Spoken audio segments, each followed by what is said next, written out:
Red the remix. Hey, what's up, guys? Today I want to talk about something that a lot of players do that really help them not only throughout a long season but throughout their career. And what it is learning from your successes and not just your failures. So a lot of times players will get advice from coaches or from their parents or from whatever it is, and they'll say that you want to learn from your failures. So when you try something and it doesn't work, you want to understand why it didn't work so that we don't repeat it in the future. And I think that's definitely a good lesson. You never want to repeat something over and over and over again if you don't have to. So it's important to learn when something goes wrong or doesn't go the way you want it, to look at it and analyze it and realize what happened and what did I do wrong, and what can I do next time to not do the same thing over and over again. I think that's great. But one thing that I think is really important, and even more important than learning from your failures, is learning from your successes. So learning from your failures are going to teach you what not to do again, but they don't really tell you what you should do next time or what's going to be successful, because you weren't successful, you failed. But when you succeed at something, you know what's working, what finally clicked with you. And whether it comes to pitching or hitting or base running or whatever it is, it doesn't even have to relate to baseball. When you succeed and you know what to do again, well, now we know. We don't have to search anymore. We know it works, and we want to just make sure that we understand why it's working and make sure we realize what we're doing, so that next time when things aren't going well for us, we can look back at the time that we succeeded and say, what was I doing? What did I feel like? What was I thinking? It's not just a physical, mechanical thing. It could very well be, let's just take hitting, for example. Mentally, what was I thinking about when I was getting up to the plate? Did I have no thoughts going on in my mind? Did I have, one thing I was repeating to myself, one thought? Was it be aggressive? Was it a certain location in the plate I was looking for? How far or close from the plate was I standing? It could be anything. It could be how I was gripping a bat. What my stance was like. Was I a little bit wider? How did I have my weight distributed? What was my timing like? When was I getting ready? Was I getting ready at a different time than I usually did?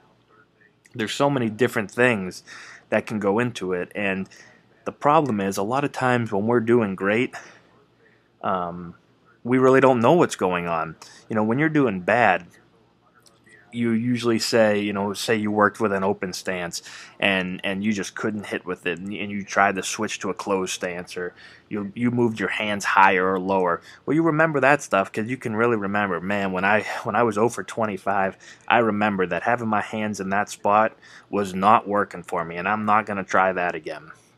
But think about when you were doing great. A lot of times you're doing great and you kind of take it for granted and you don't really think about what's going on. You just kind of do it. And as we all know, if you've played long enough in baseball, you're not going to be great or outstanding forever. It's going to come to an end, and we go, baseball's a game of up and downs, and you're going to be great one day and horrible the next. But we don't take the time to sit there and say, what were we doing when we were great, and write it down. The biggest thing that I can say is not just to understand what you're doing, but write it down, because there's going to be a lot of things that are going through your mind, or what you're feeling at the plate, or how you're holding your hands, or whatever it might be. And it's a lot of stuff to remember. So what I like to do, and what a lot of players do, you'd be surprised at how many guys in the major leagues and in the minor leagues carry a notebook with them. And they might not write everything that happens in a game. You might not have to write that this pitcher threw me a 2-2 slider on the corner in the 7th inning. I mean, that stuff, coaches and stuff will recommend keeping notebooks for that. I don't find that as useful as I do just jotting down stuff when you're feeling good. And that's what a lot of players do. Just write down how you were feeling, what was going through your head, just stuff like that. Anything you can write down, so that when you're playing and it's August, it's late in the season, and things are not going well, and you can't seem to get out of that rut that you're in, well, you can open up your notebook, and you can look and see, what was I thinking? what kind of mindset did I have? And you can try to duplicate that now. And a lot of times that's all it takes is just a little tiny thing that clicks. And it can be very small, but that could be the thing that starts to get you out of that little slump. Slumps are going to happen. They always will. There's no way that you can totally avoid a slump. But I think the important thing is, and what separates the really good players and the not so good players, is how long you're in that slump for. Do you get in the slump and you just grab a shovel and keep digging yourself deeper and deeper and deeper into the point where you have no clue where you are anymore? Or can you get out of that slump quick? Maybe instead of a 2-week slump, you can make it a 1-week slump, or you can make it a 3-game slump. And that's going to keep you keeping yourself out of those long, long droughts is what's really going to make the difference at the end of the year. I'll close on a quick story.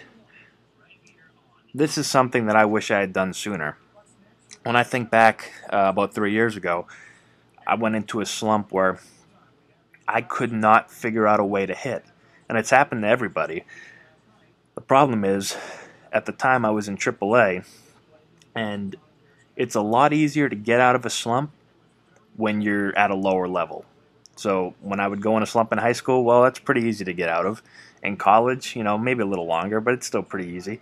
But once you get up and you get into a slump in AAA or into the major leagues, that's when it's tough to get out of it because the competition is so much better. They're going to exploit you if you're not on your game. So one thing I wish I would have done is taken more time to understand my swing, what was going on when I was doing well, so that when I came to that point of doing not so well, I could have not kept digging myself deeper, and instead of experimenting with 5,000 different things, I would have known, hey, this is what I do that makes me a good player. This is how I think. This is mechanically what I like to do.